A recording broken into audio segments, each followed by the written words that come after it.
كابتن خالد، لو قلت لحضرتك ان حتى هذه اللحظه النادي الاهلي لم يكرم على بتكلم على فريق كره القدم، لم يكرم على تحقيق لقب كاس افريقيا في توقيت مصر كانت اعتقد كلها بتنتظر تحقيق هذا اللقب. والله انت جريتني الموضوع بتاع الشيزوفرينيا الاعلاميه. الشيزوفرينيا الاعلاميه دي بنتكلم على النادي الاهلي عندما حقق لقب افريقيا. كل وسائل الاعلام المصريه بما فيهم الفضائيات المصريه كلها بكل مذيعينها الكبار كانوا يتمنون ظهور اي لاعب من لاعبي النادي الاهلي داخل القناه او في البرنامج بتاعهم، نظرا ان الاهلي فاز ببطوله افريقيا. تمام. وهو حقق انجاز انا في رايي مش احنا بس اللي اتكلمنا عليه، ده كل العالم تحدث عنه وتحدث عنه باستفاضه. النادي الاهلي لثاني سنه على التوالي يحقق لقب كبير جدا قاري. قلنا بقى ان بطوله افريقيا دوري ابطال افريقيا فعلا ما عادتش بالمستوى القوي الكبير جدا زي ايام زمان، ولكن احنا ما عندناش نشاط، والنادي الاهلي يفوز على فرق كبيره تفوقت على شمال افريقيا في ظل ثبات النشاط عندهم، اعتقد ده انجاز.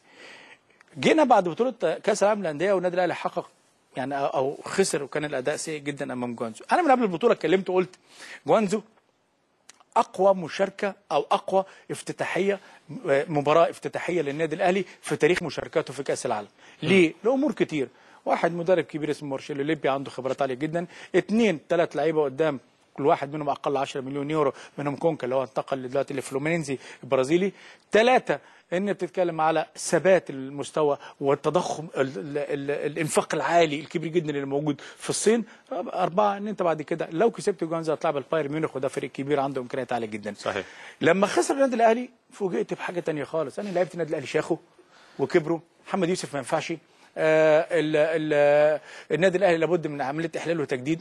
والنادي الاهلي ده من شهر هو اللي كسبان بطوله افريقيا، يعني عشان خسر مثلا في كاس العالم للانديه من مونتيري عادي، مكسيك فرقه مكسيكيه فرقه كويسه، ما خسر قبل كده من باتشوكا مع مانويل جوزيه، ما حدش يتكلم، ما حدش فتح بقه. ولكن في النهايه هي عمليه شيزوفرينيا اعلاميه. شيزوفرينيا بتاثر كتير جدا. ما ينفعش فرقه من شهر تكون كسبانه بطوله العالم كله يكرمها واحنا كمان هنا، وبعد كده تخسر ماتشين يبقى فريق لا مؤاخذه يعني ما جاش لسه، ما وصلش المغرب. صحيح. تحليل منطقي جدا ورائع منك كابتن خالد. بس